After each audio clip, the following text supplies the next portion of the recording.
नमस्कार दर्शकों, स्वागत है आप सबका हमारे चैनल फ्रेशर्स कैंप में। जैसा कि आप सब जानते हैं, आज का हमारा topic Wipro off campus drive 2021 के बारे में है।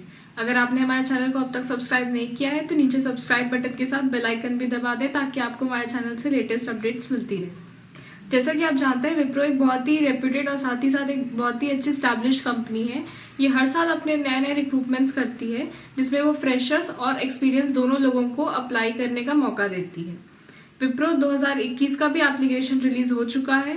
इसकी लास्ट डेट सबमिशन की अभी तक नहीं आई है, पर आप लोग जितना जल्दी हो सके इसे फिल कर दें ताकि आपसे ये मिस मत हो। इसमें जुड़े कुछ और क्राइटेरियाज और कुछ और जो डिटेल्स हमें इस जॉब अपॉर्चुनिटी के बारे में जानना जरूरी है, वो आइए हम देखते हैं। नीचे डिस्क्रिप्शन बॉक्स में दिए गए लिंक पर क्लिक करने पर आप इस पेज पर आ जाएंगे, जहाँ पे आपको इस जॉब से जुड़ी सारी डिटेल्स मिल जाएंगी। तो जैसे कि आप सब ने देखा कि ये जो पोजीशन है, ये प्रोडक्शन स्पेशलिस्ट की पोजीशन है, या इसकी लोकेशन रहेगी हैदराबाद, इंडिया में। अब जॉब डिस्क्रिप्शन इसका कुछ इस प्रकार है कि हमें कुछ जो मेन रिस्पॉन्सिबिलिटीज़ हैं उस पर हमें ध्यान देना ज़रूरी है। जैसे कि इसमें हमको डिटेल डॉक्यूमेंट्स को देखना पड़ेगा, साथ ही साथ हमें उसका रिव्यू करना पड़ेगा और उनके बीच में जो गैप है या उसमें क्या सही इम्प्रूवमेंट आ सकती है उसके बारे में फीडबैक देना होगा। इसमें बहुत सारे और डिटेल्स हैं, जैसे कि अटेंशन देना, साथ ही उस जो भी हमारे पास रिपोर्ट है या जो भी हम प्रिपेयर कर रहे हैं डॉक्यूमेंट, उससे हमारा क्या आउटपुट आ सकता है, इन सारी चीज़ों के बारे में नॉलेज रखना और साथ ही साथ हमारे जो हेड्स रहेंगे उनको डिटेल बताना। अब इसमें जो रिक्वायरमेंट्स है, मतलब एलिजिबिलिटी क्राइटेरिया है आपके अप्लाई करने का, वो ये है। मेजरली आपको इस चीज़ पर ध्यान देना है कि या तो अगर आप फ्रेशर हैं या तो आप 6 मंथ्स का एक्सपीरियंस है, तो आपके जो क्राइटेरियाज हैं वो थोड़े बहुत डिफरेंट हो सकते हैं। जो फ्रेशर्स हैं उनके लिए ये क्राइटेरिया है कि उनको गुड वर्किंग नॉलेज होना चाहिए कंप्यूटर का, MS ऑफिस का, और अगर गूगल शीट का नॉलेज है तब तो वो बहुत अच्छी बात है।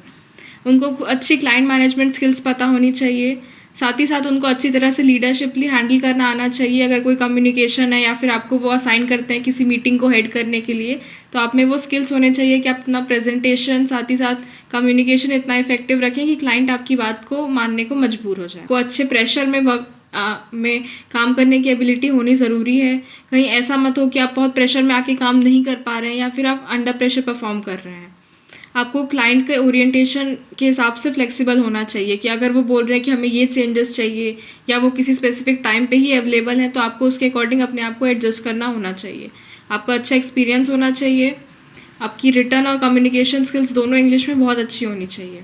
अब जो एक्सपीरियंस कैंडिडेट्स रहेंगे उनके लिए क्राइटेरिया इस प्रकार है कि उनका एक्सीलेंट वर्बल और रिटर्न कम्युनिकेशन स्किल होना चाहिए, उनका अच्छा क्लाइंट मैनेजमेंट स्किल होना चाहिए, प्लस उनका इंटरपर्सनल और पीपल मैनेजमेंट का स्किल्स भी बहुत अच्छा होना चाहिए, जिससे वो कोई भी प्रॉब्लम को इमीडिएटली सॉल्व कर सकें।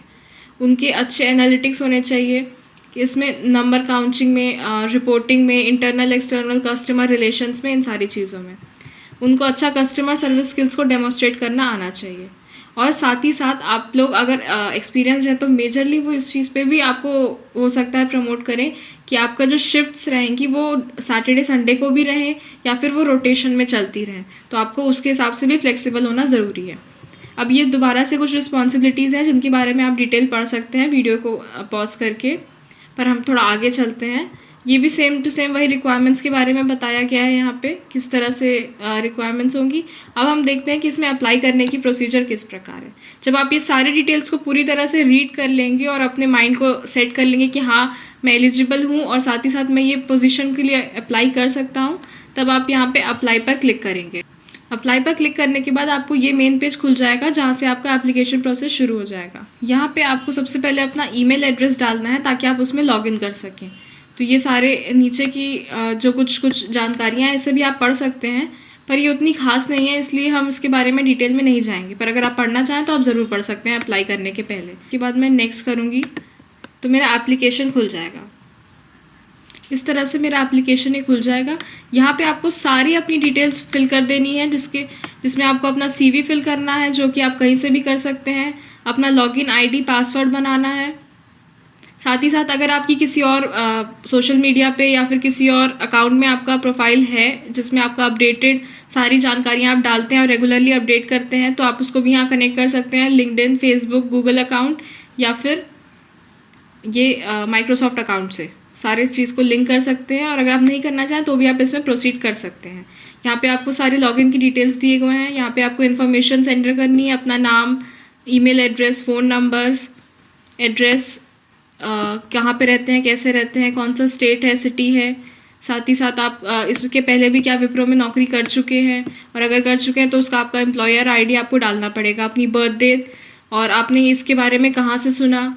साथ ही आपका एजुकेशन, कॉलेज में है तो उसके बारे में पूरी डिटेल्स, यूनिवर्सिटी का नाम, कितना CGPA था, कौन सी ब्रांच थी, कब से कब पासिंग था, कौन सी कंट्री में था, स्टेट, सिटी, सबके बारे में। वर्क एक्सपीरियंस अगर आपके पास है तो प्रोफेशनली कहीं काम करने का। डिस्क्रिप्शन थोड़ा अपने बारे में, रीज़न फॉर लीविंग, उस जॉब को छोड़ने के बारे में डिस्क्रिप्शन। वहाँ पे डिस्क्रिप्शन में आपको ये भी लिखना है कि आप क्यों वहाँ नौकरी करते थे, आप क्या काम करते थे, और अगर आपने वहाँ पे छोड़ा तो आपने क्यों छोड़ा। और साथ ही साथ आपके प्रेफरेंसेस टाइम के लेके कि आप डे शिफ्ट में, नाइट शिफ्ट में, इवनिंग शिफ्ट में कहाँ पे भी काम कर सकते हैं। ये सारे डिटेल्स फुलफिल करने के बाद आप सबमिट कर देंगे प्रोफाइल को, तो आपका प्रोसीजर आगे बढ़ जाएगा और इसी तरह से आपका ये एप्लीकेशन सबमिट हो जाएगा। आशा करती हूँ ये वीडियो आपके लिए उपयोगी रहा होगा। धन्यवाद। अगर आपको ये वीडियो पसंद आई हो तो कृपया लाइक, शेयर, सब्सक्राइब और कमेंट करना ना भूलें।